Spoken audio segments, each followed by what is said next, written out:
बिस्मिल्लाहिर्रहमानिर्रहीम। अदलिया वाली तारीख के हवाले से डिस्ट्रिक्ट बार एसोसिएशन रावलपिंडी के ज़ेरे एहतमाम एक नेशनल कन्वेंशन जो है वकाला का वो इनकाद पजीर था। पाकिस्तान बार की लीडरशिप जो है वो जिसमें चौधरी इतजाज हसन, हामिद खां, अली अहमद कुर्द और दूसरे बेशुमार लीडर्स जो हाई कोर्ट बार के सदूर, सेक्रेटरी साहबान,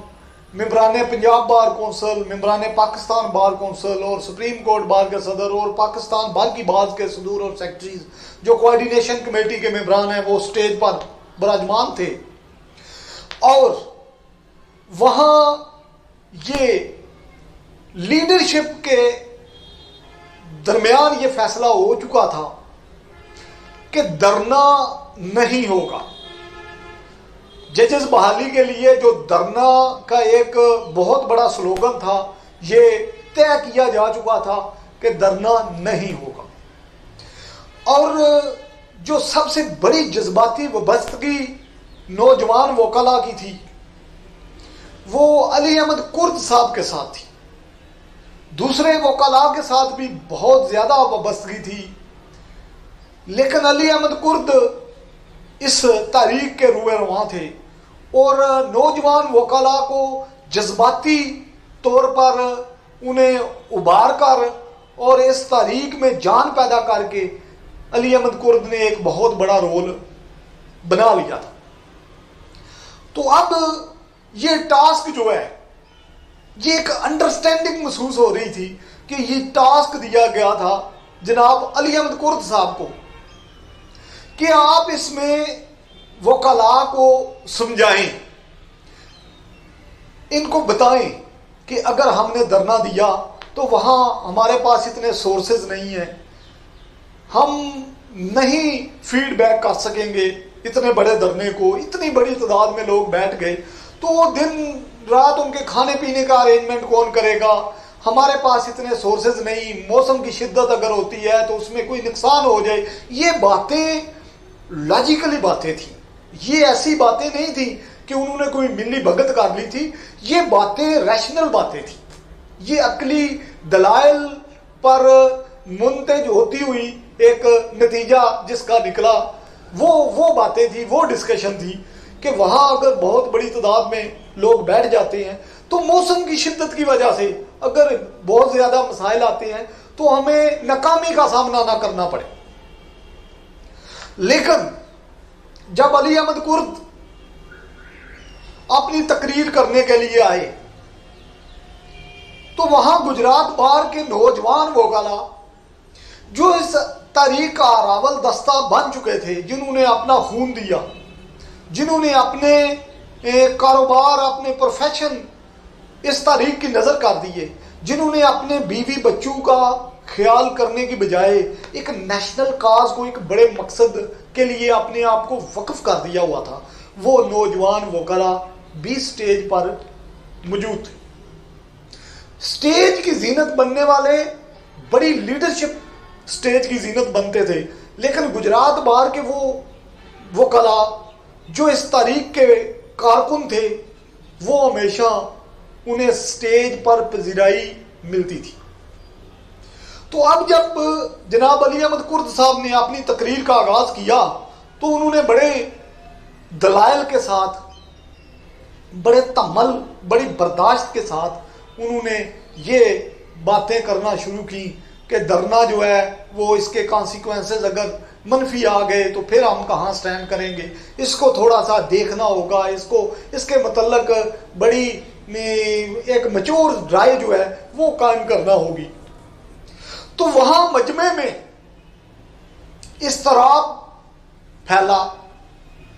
अब जितनी लीडरशिप बैठी हुई थी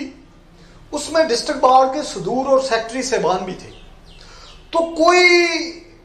भी उनमें से, कोई लीडर भी उनमें से इस बात को टोकने की पोजीशन में नहीं था या इस बात के सामने, इस पॉलिसी के सामने मजामत करने की पोजीशन में नहीं था। अगर वो इनके साथ इत्तेफाक नहीं कर रहा था, लेकिन वो मज़ामत का रोल अदा करने की पोजीशन में नहीं था। उसकी वजह, ये जो ओहदेदार होते हैं या बड़े ओहदेदार होते हैं, तो ये हमेशा मसलियत, इनमें से बेशुमार, मेजॉरिटी की बात कर रहा हूं, मसलियत का शिकार हो जाती है। तो वहां गुजरात बार के नौजवान वकला ने यह ठानी कि नहीं, कुर्द साहब,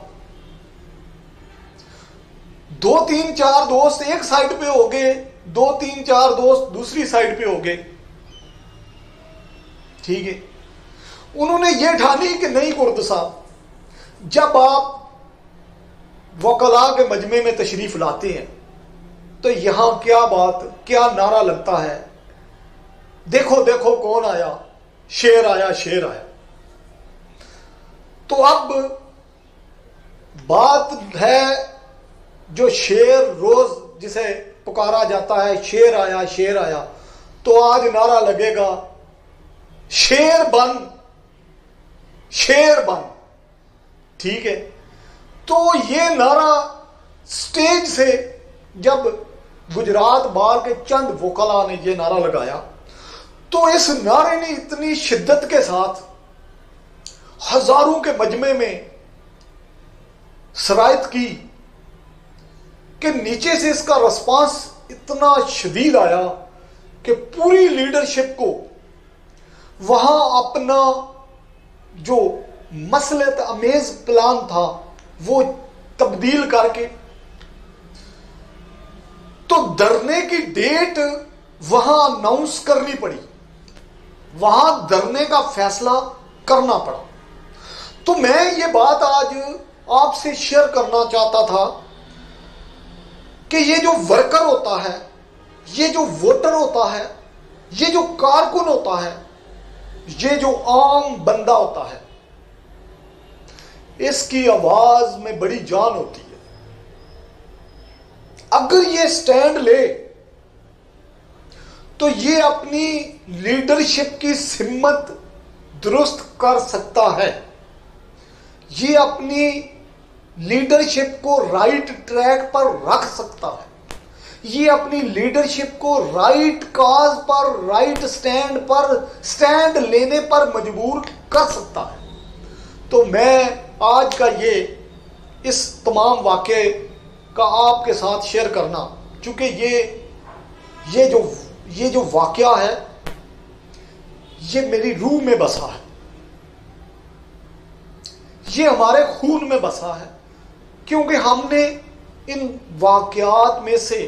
इन कंट्रीब्यूशन में से हम निकल कर आए हैं। तो मैं समझता हूं, इस बात से मैंने ये लर्न किया कि जो बड़ी लीडरशिप होती है ये मसलियत का शिकार हो जाती है, ये कोई बड़ी बात नहीं,